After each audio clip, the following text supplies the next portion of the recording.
Hi, welcome to this video on current affairs important events.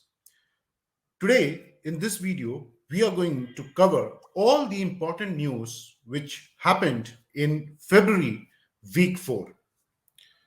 The Russia Ukraine crisis remained at the center stage of world politics. In an unprecedented move, Russia attacked Ukraine this week and captured the Chernobyl power plant.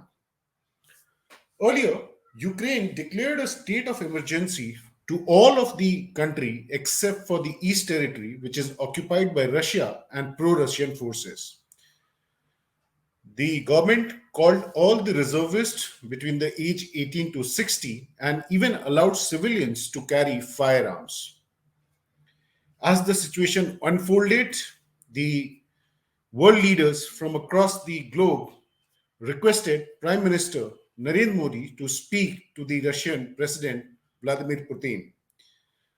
Prime Minister spoke to Putin and asked for the invasion to stop and the two countries should go for dialogue.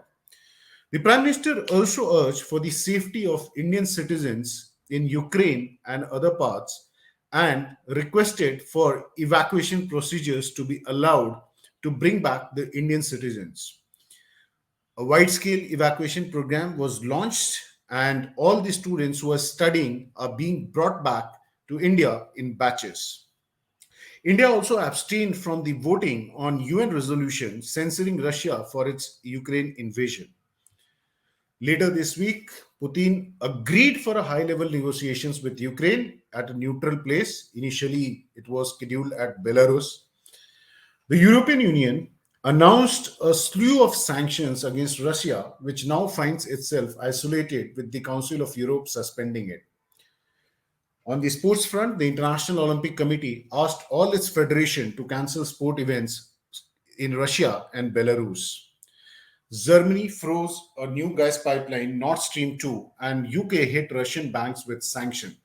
Most of the European nations have already come out with different sanctions against Russia, and they have been requesting that Russia goes back to talk and refrain and stops the invasion right now. India, China, and UAE have consistently maintained a neutral stand as of now. Getting a college degree is set to become easier now. According to the National Education Policy 2020, the government plans to allow 900 autonomous colleges across the country to offer online courses from July 2022. Currently, only the universities are allowed to award online degrees. Once this guideline is in place and the institutions are allowed to offer this online courses, they'll also be able to award online degrees. Autonomous colleges who have a rank in top 100 in respective subject category twice in the preceding 3 NIRF rankings or have a NAC grade of minimum 3.26 will be eligible to award online degrees. Unlike the regular program, the eligibility for these courses will be simply senior secondary pass for the UG programs and graduation completed for the PG programs. The new guidelines will also allow institutions to teach courses in emerging areas that may not be possible in in-person mode teaching. In our neighborhood, the Nepali citizens protested against a US-funded infra project and clashed with police. They voiced their opposition to a $500 million grant from US agency, the Millennium Challenge Corporation, for laying a 300-kilometer electricity transmission line and upliftment of the road conditions.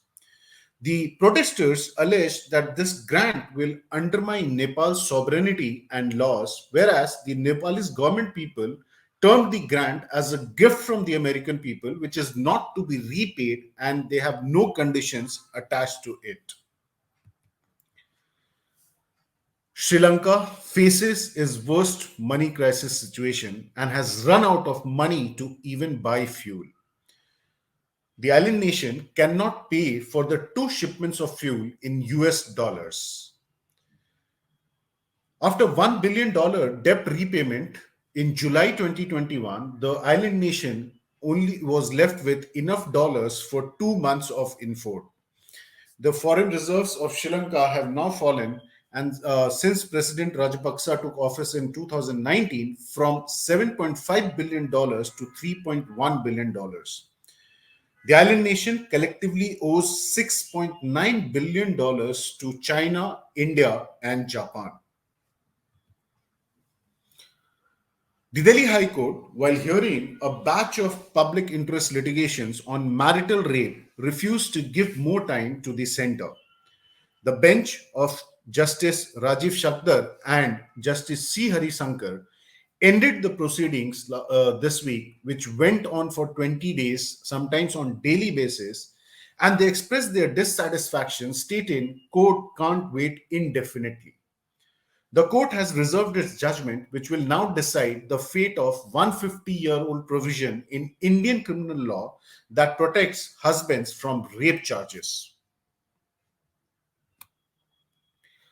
The committee constituted by Union Home Ministry in December to study the withdrawal of the Armed Forces Special Powers Act (AFSPA) from Nagaland and was slated to submit the report within 45 days, as claimed by the Chief Minister of Nagaland, is yet to conclude its findings.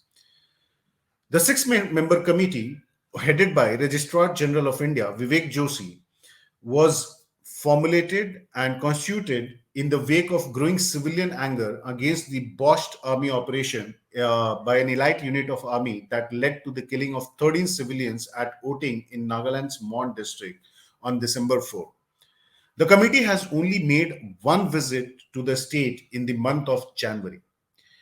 It is worth to note that AFSPA, the Armed Forces Special Powers Act 1958, is an act of the Parliament of India that grants special powers to the Indian Armed Forces to maintain public order in disturbed areas.